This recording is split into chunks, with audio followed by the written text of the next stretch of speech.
D'une énergie folle, en effet. Mesdames et messieurs, notre émission touche à sa fin, mais avant cela, je crois que vous aviez un dernier extrait à nous faire entendre de votre douce voix, Marie-Madeleine. Tout à fait, c'est un passage cher à mon cœur qui ne manque de me transporter à chaque lecture. Il ne pouvait se retenir de toucher continuellement à son peigne, à ses bagues, à son fichu. Quelquefois, il lui donnait sur les joues de gros baisers à pleine bouche, ou c'était de petits baisers à la file, tout le long de son bras nu, depuis le bout des doigts jusqu'à l'épaule, et elle le repoussait, à demi souriante et ennuyée. Avant qu'elle se mariât, elle avait cru avoir de l'amour. Mais le bonheur qui aurait dû résulter de cet amour n'étant pas venu, il fallait qu'elle se fût trompée, songea-t-elle. Pauvre Adèle. Et Emma cherchait à savoir ce que l'on entendait au juste dans la vie par les mots de félicité, de passion et d'ivresse qui lui avaient paru si beaux dans les livres. Elle dessinait quelquefois, et c'était pour Charles un grand amusement que de rester là tout debout, à la regarder penchée sur son carton, clignant des yeux afin de mieux voir son ouvrage. Il montrait avec orgueil dans la salle 2 petits croquis d'elle à la mine de plomb qu'il avait fait encadrer de cadres très larges. Il rentrait tard, à 10h, minuit quelquefois. Alors il demandait à manger, et comme la bonne était couchée, c'était Emma qui le servait. Il retirait sa redingote pour dîner plus à son aise.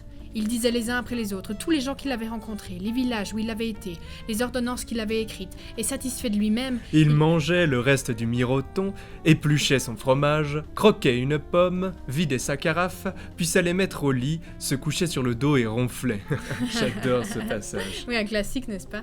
Nous sommes en guerre, mon gars ! Enfin, c'est ce qu'Emma cherche à lui faire comprendre, en gros. Et c'est là que commence vraiment une relation, certes quotidienne, mais qui s'inscrit vraiment dans une logique de défi, de challenge au train-train du quotidien. Absolument, c'est la violence d'un couple, si je puis me permettre, la violence qui ne se voit pas, mais qui se ressent. Tout à fait. En tout cas, Emma pense à la mort, c'est certain. Est-ce que c'est une préfiguration de son propre décès ? Ça, on ne sait pas. En tout cas, elle cherche à aimer, oui, il lui arrive de forcer ses sentiments pour Charles, c'est certain. Mais ce qui est encore plus clair encore, n'est-ce pas, c'est qu'elle ne peut pas arrêter le cours de son existence. Elle ne peut pas y échapper, ça c'est notre sort à tous, n'est-ce pas ? Absolument. Merci beaucoup, Marie-Madeleine.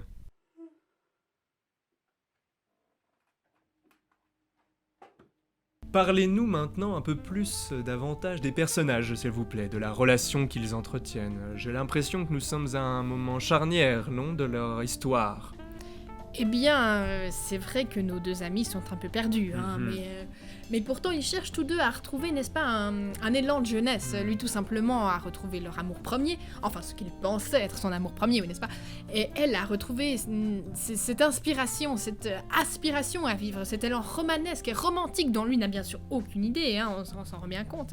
Il est complètement perdu. Tout à fait. Et elle s'accroche encore à la vie, c'est vraiment ça. Et en fait, dans les moments où ils n'en peuvent plus quelque part, ils trouvent un regain, une nouvelle dynamique dans leur relation, n'est-ce pas, dans leur découverte finalement des profondeurs de leur être.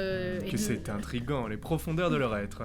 Oui, tout à fait, vraiment de leur force créative. Et c'est un effort certain qu'ils font finalement, j'ai envie de dire ensemble mais seuls. Oui, à tâtons. Tout à fait, ils arrivent finalement de cette manière presque au bout de leur imaginaire